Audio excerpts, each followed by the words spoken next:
Hey guys, and welcome to my channel. Today I'm actually going to be doing something that I've been waiting very long to do. If you're interested in seeing the steps on how I laminate my brows and getting these awesome end results, stay tuned.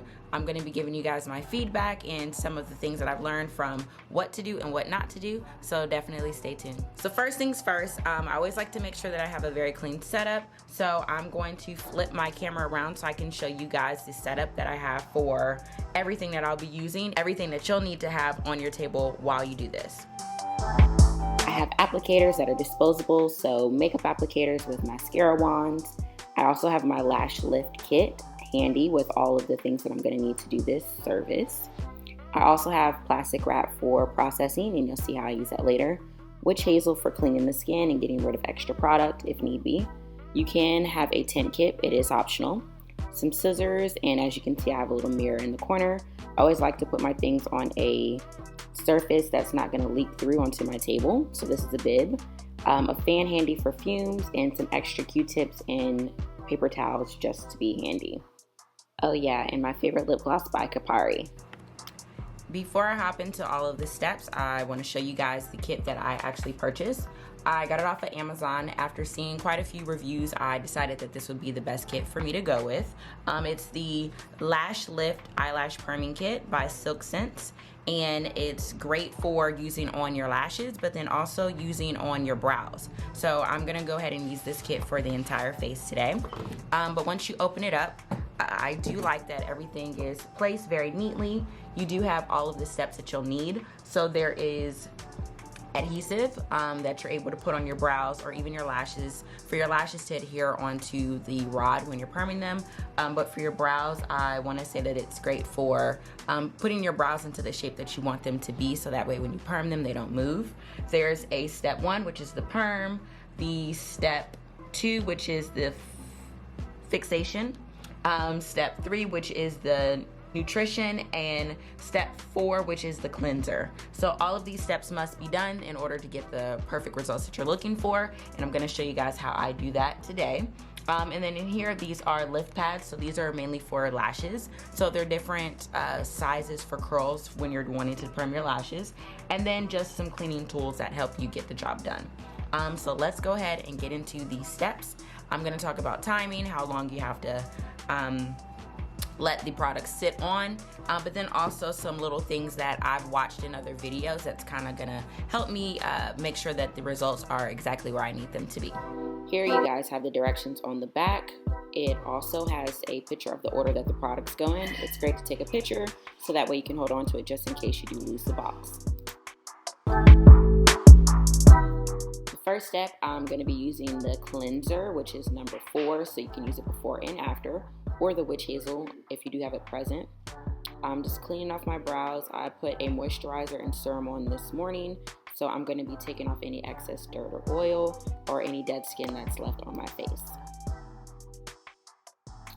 I like to use my mascara wands to keep my brows nice and groomed while I'm doing this, so brush up the brows before you get started to just see your overall shape and length. If you notice, I do have a little bit of a shading behind my brows. Back in 2008, I got my brows tattooed on. Throughout the years, I've gotten facial treatments and a few things done to my skin. They faded over time, but it does keep my brows looking a little bit fuller still to this day. I'm taking the adhesive that comes in the kit, and I'm using my mascara wand. I somewhat saturate my brows so that way I can comb my brows up as smooth as possible. You don't want your hairs clumping or sitting on top of one another. You want them to be visible and nice and straight. This is going to allow for you to put the solution on and the hairs stay right where you need them to be. So as the glue dries, you'll notice that the hair just stays in place and it makes for a nice smooth brow in the end.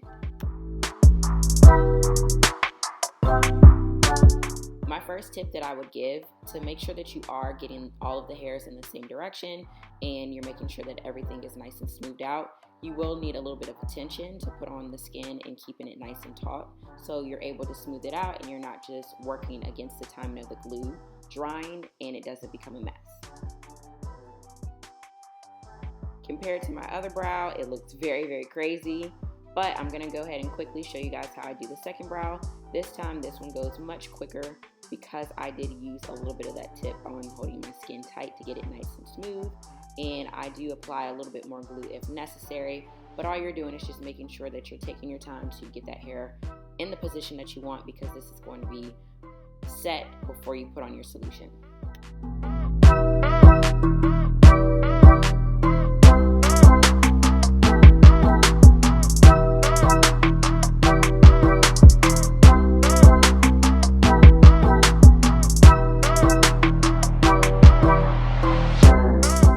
For step 3, which is product 1, you're going to grab your applicator that is disposable and you're going to saturate it with Perm solution. You want to cover all strands. You want to make sure not to get so much on your skin, but as much on your brows as possible.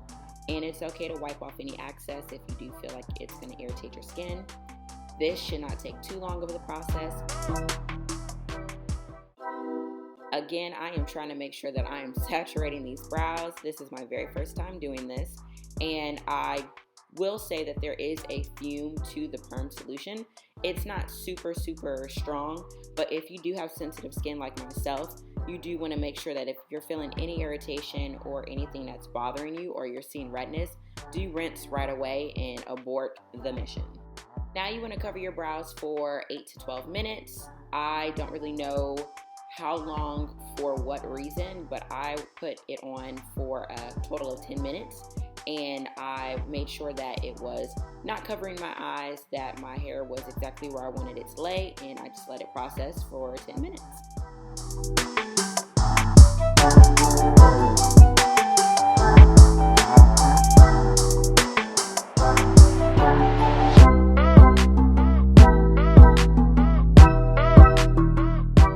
While I process, let's talk about why brow lamination is maybe a good service to consider. It's great for taming unruly hairs. It can also be good for filling in gaps in your natural brows that you see. It can take less time to fill in your brows with your brow products and less product in the end. It can give a soft feathered look, and then also create a fuller and thicker look in your brows as well. My first 10 minutes are up, so I'm going to remove this plastic. I'm going to take a Q-tip to just remove the excess product that I have from the Perm solution. I won't be wetting my brows, but I will just be taking away any extra product that I can see and making sure that there's nothing that's going to conflict with the next step that I put on my brows. Step number 4, but it's product number 2, we're going to be applying the Fixation solution.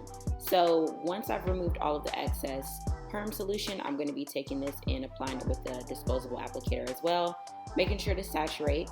If I'm not mistaken, this acts as the neutralizer, so it's going to set what we just did with the Perm solution.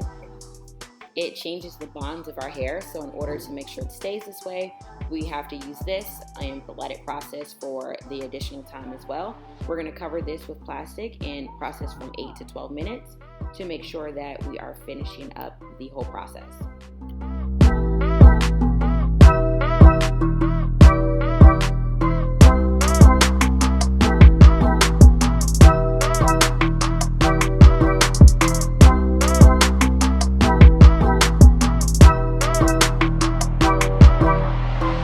After letting my brows process for another 10 minutes, I'm going to go ahead and remove and take off any of the excess fixation that was left.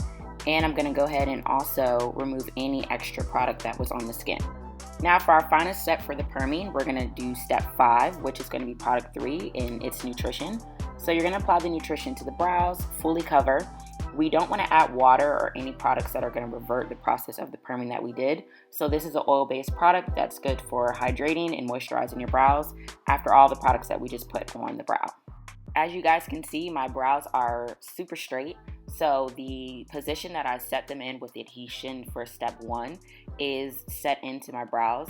So even while I'm wiping the nutrition on there, they're not moving, and I can see where the smoothness in the new shape has formed. So my eyebrows look really good. The last step that I just did was the nutrition. So it's like an oil. I want to say it's like a vitamin oil, so that way the hair is not dry and it's not brittle. But so far so good. Now I'm actually about to go ahead and clean up my brows. So tweezing underneath and shaping with the scissors, and I will be right back.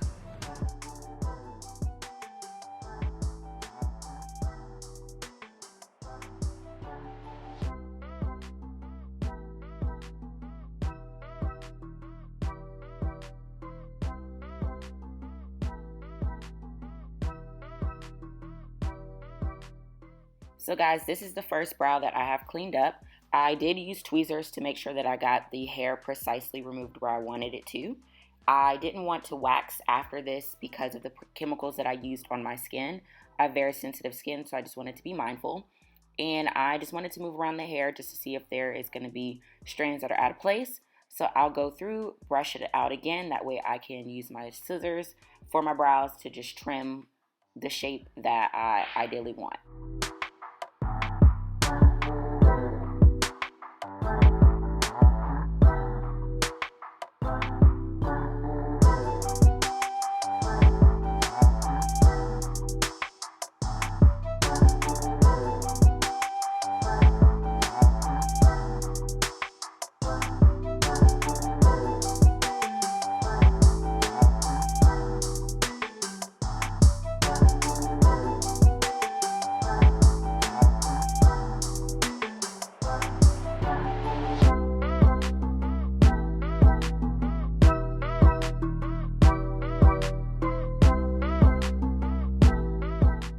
Guys, I did have leftover glue from the first step, so I'm taking my witch hazel, which isn't 100% just water, and I'm removing all of that excess glue before I start to conceal my brows and shape them for the final look.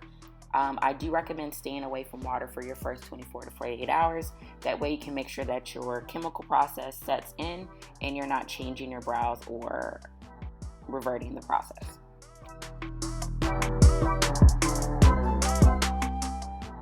After all the adhesive and the residue was removed, it was much easier for me to brush my brows, and I can see the clear shape that I have now, and I can even see how well the brows were cleaned up.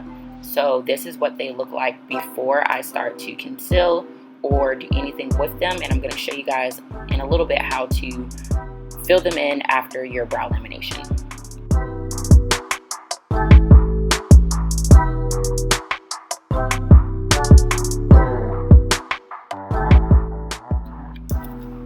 Using my favorite concealer by Tarte and a nice little concealer brush and a LA Girl simple brow pencil, I'm going to fill in as I normally do, not to be too heavy with it because I still want it to look nice and natural. It is much easier to fill in your brows once they have completely dried, so if you feel like your brows are still a little bit wet and the skin underneath is wet, just wait a little bit.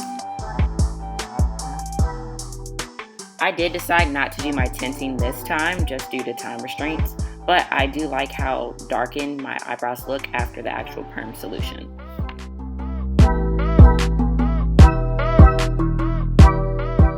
So the shade concealer that I'm using is the one that I use to conceal a lot of dark spots on my face before I do a makeup look. So I'm using the same shade to go right underneath my brow. I don't want to highlight it too much, but just want to clean it up a little bit more so you can get the effect of a really nice, just clean, filled in brow. So here's a video of my brows before I did the brow lamination, the brow fill-in, and then even the cleaning up underneath with the concealer and plucking. And here is what it looks like after the little bit of fill and concealing underneath. And then on the other side, all I did was just conceal underneath the brow with no fill-in. So it gives you different effects depending on how intense you want your brows to look.